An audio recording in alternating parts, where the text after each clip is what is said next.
Salut à tous et bienvenue dans cette nouvelle vidéo. Je vous retrouve aujourd'hui avec Théo de la chaîne Aventure Crypto, que vous avez déjà eu l'occasion de voir à quelques reprises lors des apéros crypto. Et dans cette vidéo, on va traiter d'un sujet vraiment d'actualité, qui est celui du bear market et comment finalement arriver à survivre durant ces périodes qui sont quand même assez compliquées. Parce qu'aujourd'hui, on a pas mal de messages en privé de personnes pour qui ce bear market commence à peser mentalement, physiquement, émotionnellement aussi. C'est pour les nouveaux qui sont arrivés, on va dire, sur le dernier train 2021-2022. Si c'est le premier bear market, en tout cas, c'est pas forcément quelque chose de simple. Nous, c'est pas notre premier. On a déjà vécu un précédent avec Théo, Michael, moi et puis même Benjamin aussi que vous avez eu l'occasion de voir sur l'apéro crypto.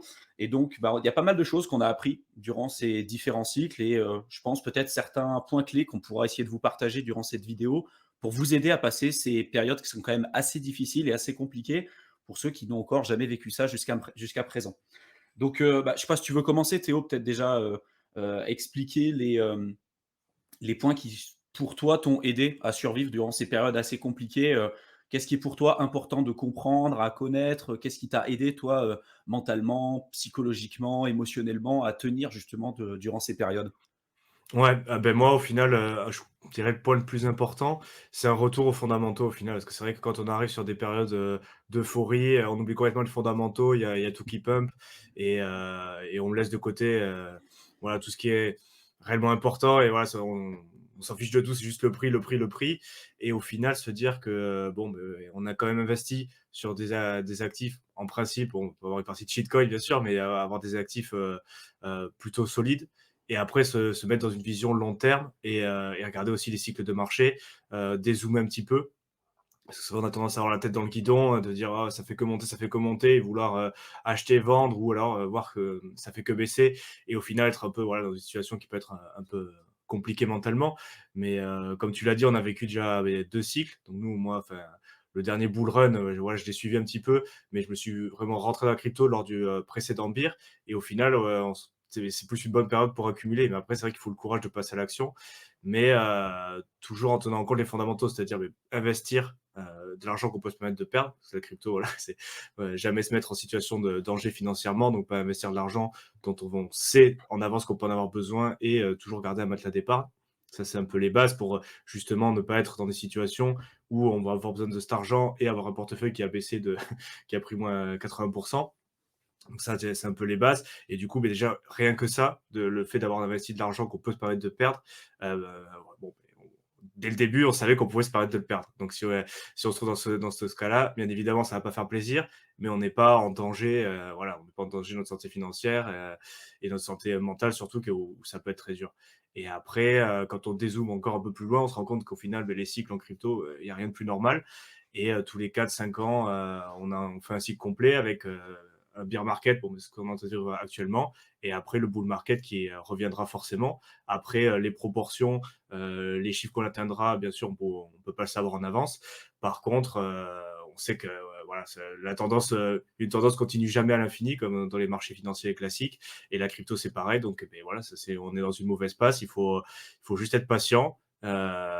Peut-être s'il y a des fonds, avoir le courage de raccumuler petit à petit en DCA, voilà, sans mettre forcément dans trop d'argent, mais suivre la baisse et surtout beaucoup de patience et s'éloigner des médias et de son portefeuille parce que surtout si on n'a pas pris de gain, si c'est des gens qui sont peut-être un peu plus nouveaux dans la crypto, qui sont rentrés en deuxième partie de cycle haussier avec des prix plus importants, qui n'ont pas forcément pris de gain et qui se retrouvent aujourd'hui avec des pertes, je sais pas, 50%, 60%, même peut-être voire plus. Regarder les portefeuilles tous les jours et se dire ah j'ai perdu encore un petit peu, j'ai perdu encore un petit peu. Au final, ça va plomber le moral et ça va être plus contre-productif. Alors si vous avez investi sur des actifs solides, le mieux pour moi c'est d'attendre et attendre le prochain cycle. Bon, peut-être vous aurez perdu entre guillemets 3 ou 4 ans par rapport à des gens qui sont sortis un peu plus tôt dans le bon moment du cycle.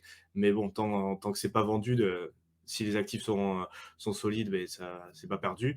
Et donc il faudra être patient, tout simplement, et suivre un petit peu l'actualité pour voir ce qui se passe. Là, bon, actuellement, ça me fait plus rire qu'autre chose tout ce qui se passe parce que là, il y a tous les Mmh. gros tous les exchanges centralisés, beaucoup de plateformes qui sont en difficulté avec voilà des choses qui étaient prévues. Voilà, ne laissez jamais vos cryptos sur les exchanges, surtout en période de bear market. Voilà, on voit quand c'est encore en train de se vérifier avec plein de gros qui sont en train d'un peu de se, voilà, de faire faillite.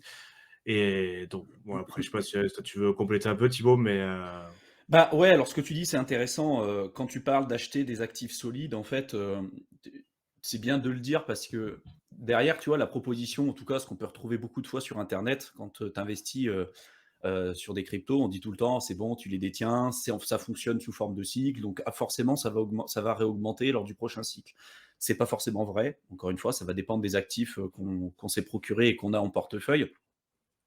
Il y a beaucoup, beaucoup de projets qui remonteront jamais. Donc en fait, derrière, quand on dit: «Pas vendu, pas perdu», c'est faux aussi. Parce qu'il y a un moment donné, ce qui est le plus dur pour l'investisseur, je pense, c'est de savoir faire courir ses gains et savoir couper ses pertes. Et quand on est sur des projets qui, bah, oui, il y a eu, une super augmentation de prix, une super progression lors du précédent bull run, il y a aucune garantie que lors du prochain cycle, il remonte. Il y a qu'à voir des projets, comme par exemple le cas de XRP ou Tron ou bah, tous ces projets-là, lors du précédent cycle, pour le coup, ils n'ont pas dépassé leur précédent plus haut, tu vois? On parle pas là, encore une fois, ah oui, non, c'est du pas niveau valable pour tous les fondamental. actifs, hein. Voilà, et même des actifs qui étaient dans le top 10, hein, qui sont là depuis très longtemps, hein. XRP, c'est un projet qui est là depuis, hyper longtemps. Il y a eu le problème avec la SEC, aux États-Unis avec, tout un tas de paperasse, tout un tas de trucs à faire à côté, et donc bah, voilà, c'est ce qui a aussi, empêché en grande partie, au token de pumper lors du précédent bull run. Donc, il faut bien comprendre que derrière, il n'y a aucune garantie, que c'est pas parce qu'on va détenir nos projets sur 5 ans, 10 ans, 20 ans que forcément ça va remonter à un moment donné.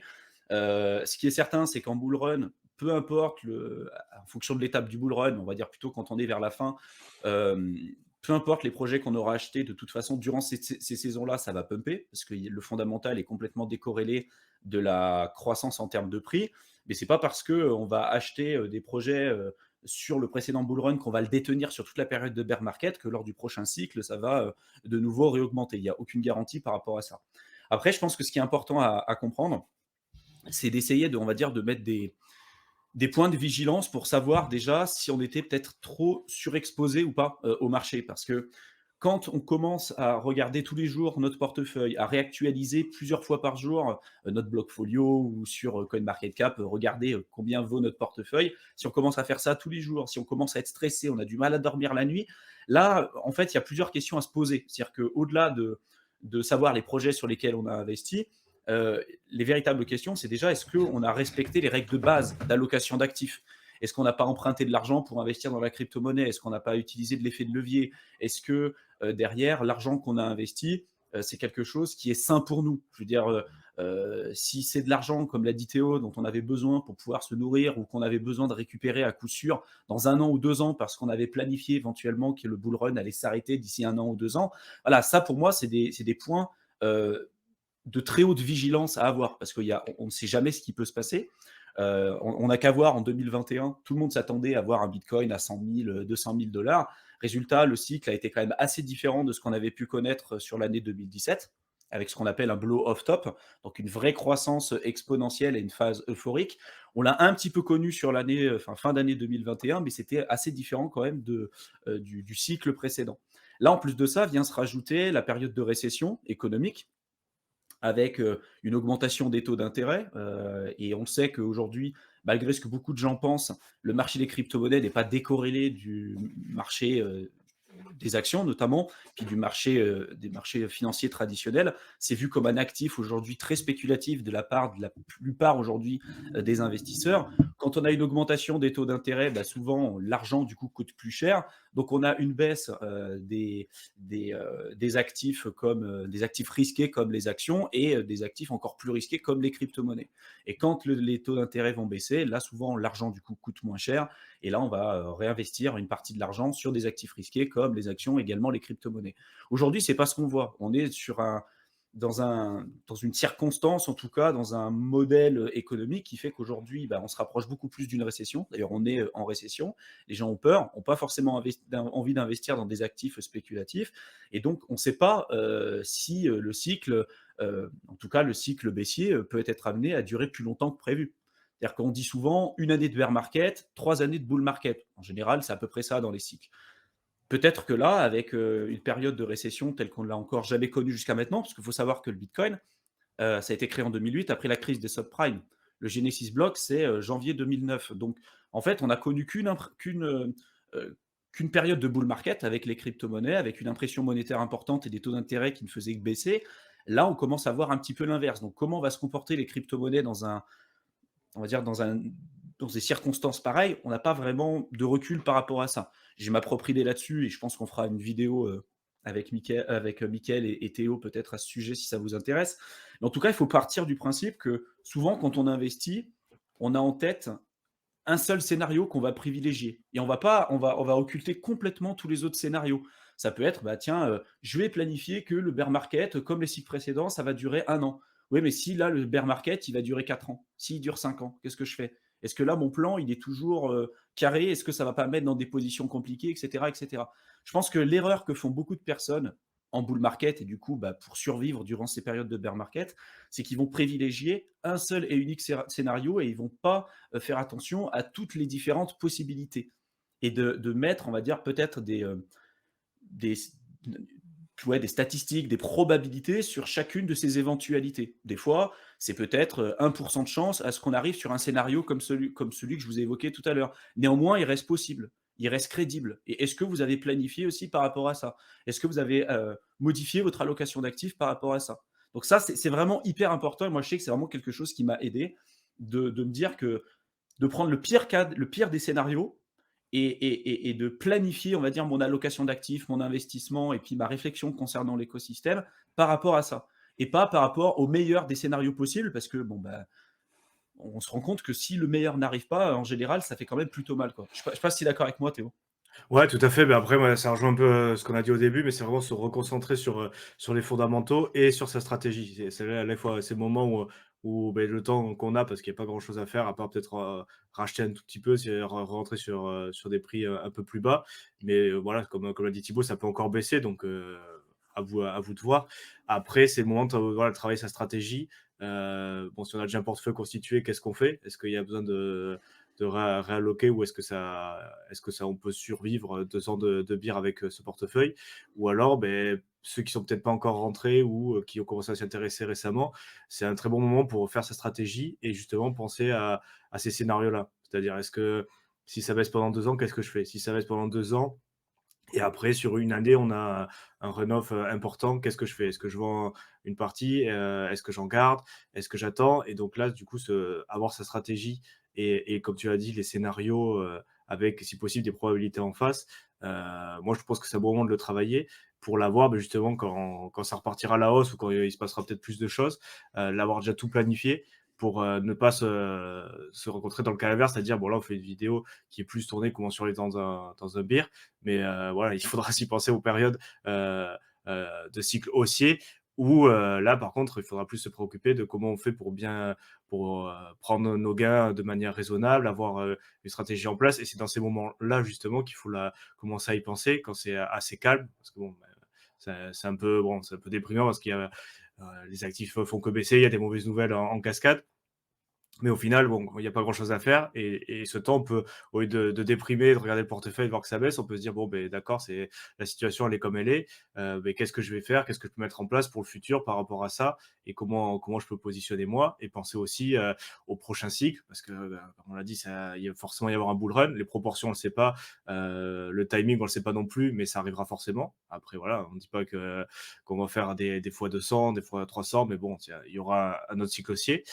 Et donc après, voilà, se recentrer sur les fondamentaux, la stratégie et voir comment on peut se positionner. Et après, je te rejoins tout à fait sur le côté scénario et surtout ne jamais se positionner sur un seul scénario, se dire, voilà, même en ayant l'impression d'être, beaucoup plus expert, en regardant, voilà, des vidéos de 2-3 chaînes sur la macroéconomie qui disent qu'on va avoir, une récession pendant tant de temps, après on va libérer les taux d'intérêt, on va réimprimer de l'argent, donc ça va remonter.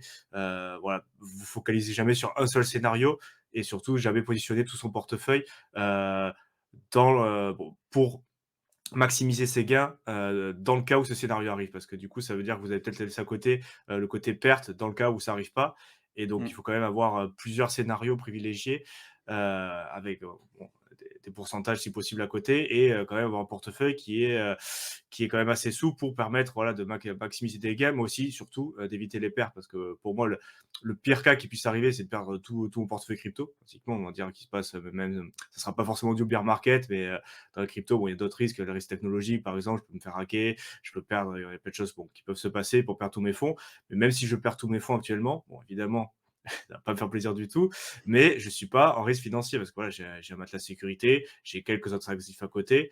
Donc bon, ma Tu vie, pas fait d'effet de levier, t'as pas emprunté de l'argent pour investir, enfin voilà, voilà. mon style de vie actuel, je peux le maintenir. Voilà, j'ai mon travail, j'ai un peu d'épargne à côté. Voilà, ça va pas m'empêcher de payer mon loyer, de manger à la fin du mois, quoi. Mais bon, ça Mmh. évidemment, ça va pas me faire plaisir, mais ça me rassure aussi de me dire: «Bon, ben voilà, dans le pire des cas, c'est-à-dire que je perds tout, zéro et je suis quand même pas financièrement, Ça fera dans pas les plaisir, ennuis». mais financièrement, tu es pas dans une position compliquée, quoi. Mmh. Et ce que je trouve super intéressant aussi dans la crypto, qu'on a tendance à oublier, c'est qu'on est en c'est par rapport au marché traditionnel, on est quand même sur un marché très spécifique qui est très rapide. Je veux dire en termes de cycle, en termes d'évolution et donc, quand on est amené à vivre pour la première fois une période de bear market, on apprend très, très vite. Enfin, moi, je me rends compte sur les 5 dernières années, les 5 ans que j'investis, dans le marché des crypto-monnaies, j'ai pu acquérir un certain nombre de connaissances que j'aurais jamais pu, obtenir en peut-être 20 ans d'investissement sur les marchés financiers.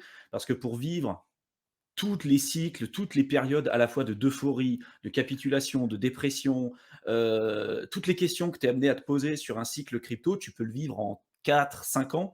Alors que ouais, dans les marchés tradis, c'est plus 20 ans, tu vois? Et donc, justement, si on est amené aujourd'hui à vivre une période de bear market qui peut être compliquée pour pas mal, pour pas mal d'entre vous, il faut arriver à se poser la question de savoir justement d'où viennent ces réflexions.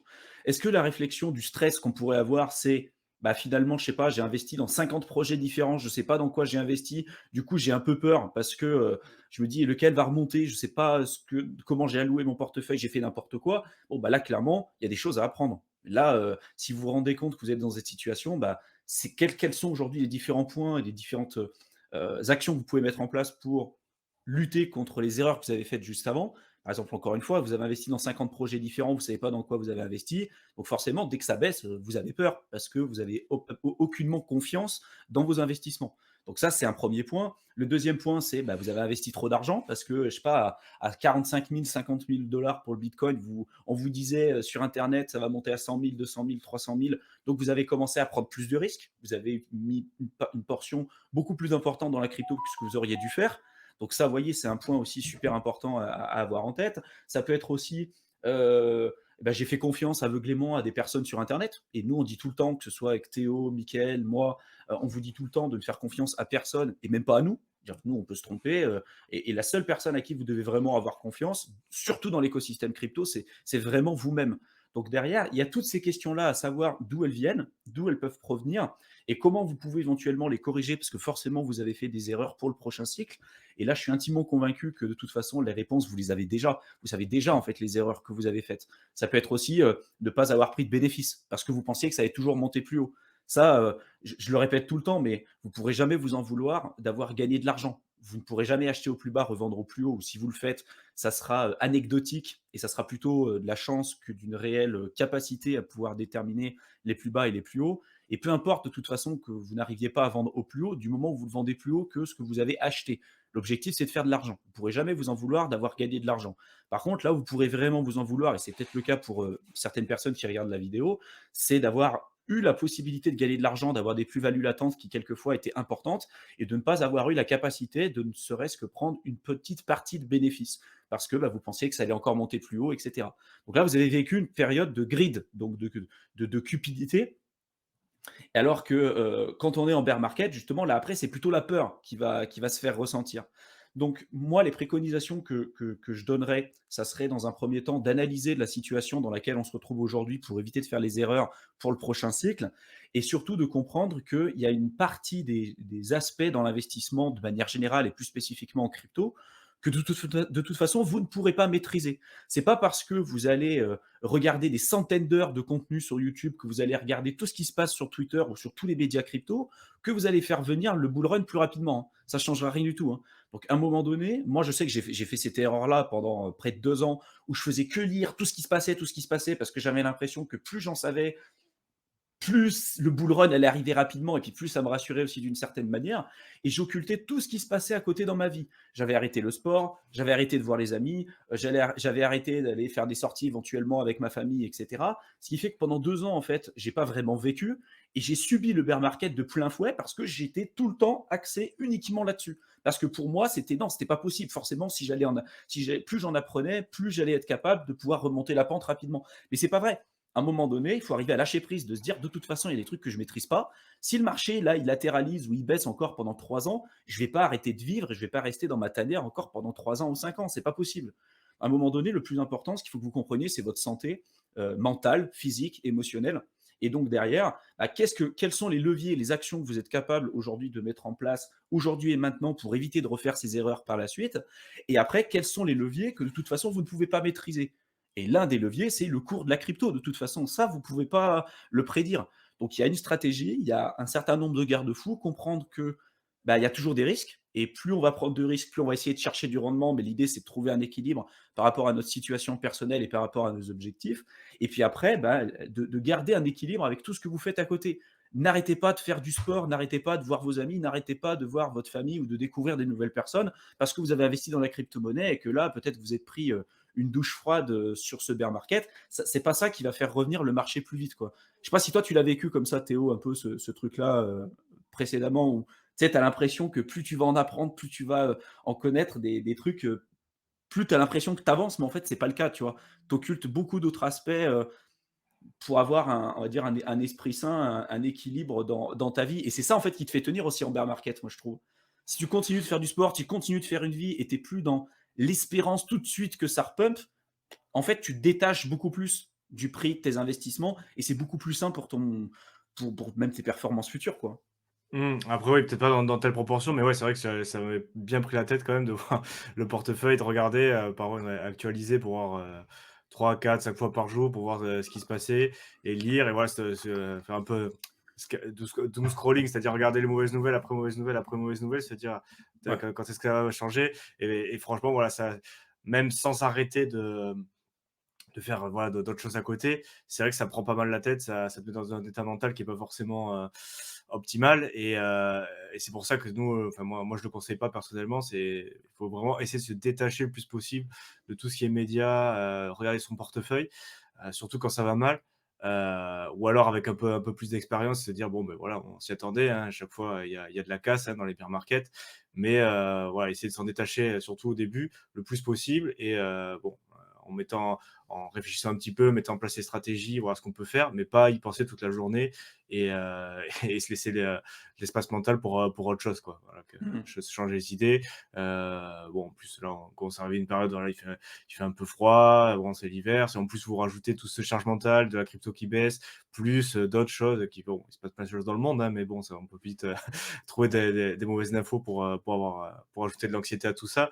Donc, ouais, après, c'est un peu plus général, pas forcément à travers la crypto, mais ouais, tout ce qui est média. Et moi, je le dis parce que j'ai beaucoup tendance à le faire, voilà, scroller, dire: «Oh putain, ça va mal, ça va mal, ça va mal» et au final, on peut pas y faire grand-chose. Il y a pas dans tout ça, il y a aucune chose qu'on peut changer, aucune chose qu'on peut modifier. Donc, voilà, il faut plus, recentrer sur nous et voilà, c'est comme l'a dit Thibaut, se faire des activités qui changent les idées et continuer à vivre sa vie et voilà, de toute façon, ça Et ça si finira bien par et je pense s'arranger à un à moment ou à un autre. un point important, c'est, comprendre aussi que souvent on a l'espérance. C'est-à-dire que quand on investit dans la crypto, on se dit: «Punaise, j'ai l'espérance et de gagner, éventuellement tant d'argent» et on commence à planifier avec de l'argent qu'on n'a pas encore gagné. Tiens, dans 2 ans, si le bull run il arrive, bah, je vais gagner tant d'argent. Avec cet argent-là, je vais pouvoir partir en vacances, je vais commencer à peut-être acheter des appartements et cetera et en fait, on planifie avec de l'argent qu'on n'a pas encore gagné, donc ça crée un certain espoir et si ça se passe pas comme prévu, et souvent ça se passe pas comme prévu, on est hyper déçu parce qu'on avait déjà planifié en fait soit notre liberté financière, soit tout un tas de choses qui finalement ne sont jamais arrivées et on a l'impression de ne pas avoir vécu pendant 3 4 ans. Et ça, je sais qu'il y a beaucoup de gens pour qui ça a été le cas. Donc, faut être vraiment très vigilant par rapport à ça. Moi, je suis plutôt fervent défenseur de faire enfin de, comment je peux dire, d'utiliser des leviers ou d'actionner des leviers sur lesquels je peux avoir une influence aujourd'hui et maintenant. Parce que la seule vérité, c'est que bah, le passé, c'est passé, le futur est incertain. On ne sait pas quand est-ce qu'il. Enfin, le futur, a priori, on n'a pas forcément d'influence tout de suite.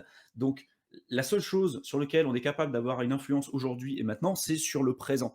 Et donc moi, ce que je pense qui est vraiment important et que les gens, faut qu'ils arrivent à comprendre, c'est que si aujourd'hui vous voulez évoluer et si vous voulez, par exemple, atteindre l'indépendance, la liberté financière ou en tout cas jouer sur des leviers qui peuvent avoir une action aujourd'hui et maintenant, c'est par exemple, je sais pas, investir, dans l'immobilier, vous allez faire des visites, si vous démultipliez les visites, vous démultipliez les négociations, vous faites, je sais pas, des rénovations, et cetera. Forcément, vous êtes aujourd'hui en plein dans l'action, vous êtes en plein dans la mise en place de votre système et donc, bah, plus vous allez faire des visites, plus vous augmentez vos chances de trouver des biens qui sont intéressants. Pareil, si vous développez un business en ligne, vous faites de l'entrepreneuriat, c'est des actions que vous êtes capable de faire aujourd'hui et maintenant et peu importe l'état des cycles, en fait, aujourd'hui, c'est des actions que vous faites qui seront en mesure, peut-être par la suite, de travailler pour vous. Mais le marché de la crypto, comme le marché action ou les actifs financiers de manière générale, vous investissez dessus. Après, le marché, entre guillemets, il fait un peu ce qu'il veut. Donc, il faut pas utiliser que le levier de l'investissement en se disant c'est bon, je vais devenir riche et surtout avec la crypto parce que ça peut nous empêcher, je pense, par la suite, de travailler sur des réels leviers sur lesquels on a une action aujourd'hui et maintenant et qui pourrait faire une vraie différence par la suite et qui ne va pas nous empêcher de vivre dans les prochaines années, dans les 3, 4, 5 prochaines années, si jamais ça ne se passe pas correctement. Donc voilà, j'espère que cette vidéo en tout cas vous aura plu. Si c'est un sujet qui vous intéresse, et que vous souhaitez qu'on en refasse plus comme ça avec, Théo, vous n'hésitez pas à nous en faire part là dans la section commentaires. Je vous mets dans la description de la vidéo le lien de la chaîne de Théo, qui s'appelle Aventure Crypto si jamais vous voulez, y jeter un coup d'œil. Et puis, bah, pour tous ceux qui veulent en savoir plus dans l'écosystème crypto, qui veulent se former, en savoir plus sur tout l'écosystème de manière générale, je vous ai mis une formation offerte comme d'habitude dans la description de la vidéo, donc n'hésitez pas à la rejoindre. Je vous souhaite une excellente fin de soirée et puis on se retrouve dans une prochaine vidéo. À bientôt.